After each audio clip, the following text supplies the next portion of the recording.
বন্ধুরা, ক্রোশেট ইলোরায় আমি ইলোরা আজকে হাজির হয়েছি আর একটা নতুন টিউটোরিয়াল ভিডিও নিয়ে। আজকে আমরা শিখব পিকট স্টিচ। পিকট স্টিচ কাকে বলে?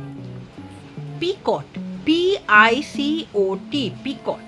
পিকট স্টিচ মানে হলো কোনো জিনিসটাকে এরকম ছুচলো করে দেখানো বা সেলাই করা।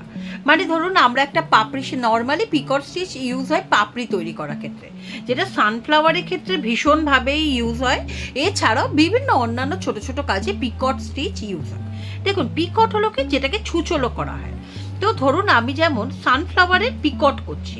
পিকট মানে এক ধরনের স্লিপ স্টিচ।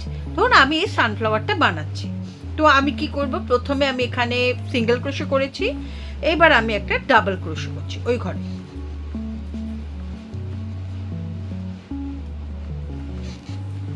এবার আমি ওই ঘরেই একটা ট্রিপল ক্রোশে করলাম। এরম ব্যাপার নয় যে আপনাকে ওই ঘরেই করতে হবে, এরম নয়। আমি যেহেতু এখানে সানফ্লাওয়ার করছি সেই জন্য আমি সেই ঘরে করছি। এবার দেখুন, এই যে আমি 3টে স্টিচ করলাম, এর পরের স্টিচটা যদি আমি করি তখন আমার কি হবে, এই যে এই পেটেলসটা এরকম গোল হয়ে যাবে এরমভাবে। কিন্তু আমি সানফ্লাওয়ারের জন্য আমি এই পেটেলসগুলোকে এরকম সরু সরু এরকম ছুচালো করতে চাই। তো সেই জন্য আমি কি করব, পিকট করব। পিকটটা কি না, দেখুন এই যে দেখছেন আমার ডাবল ক্রোশের যে শেষ স্টিচটা, এই যে ডাবল ক্রোশের যে লাস্ট যে করা হয়েছে, যে ঘরটা রয়েছে, এবং ট্রিপল ক্রোশে থেকে যে লাস্ট যে ঘরটা রয়েছে, এই দুটোকে আমি একসাথে মানে সেলাই করব স্লিপ স্টিচের মাধ্যমে। এর জন্য কি করব, প্রথমে আমি একটা চেন নেব, এই নিয়ে আমি এই যে ডাবল ক্রোশের এই যে শেষ স্টিচটার ভেতরে আমি এরকম হুকটা ঢোকালাম।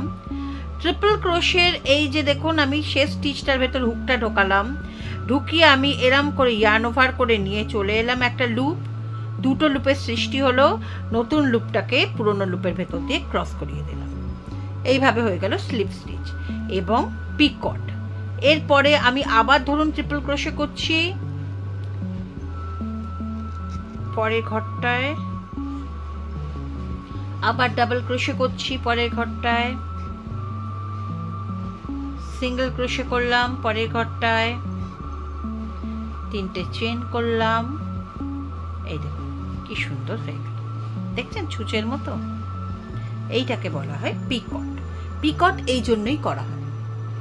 আশা করি বোঝানো গেছে। যদি কোথাও অসুবিধা হয় আমাকে অবশ্যই জানাবেন।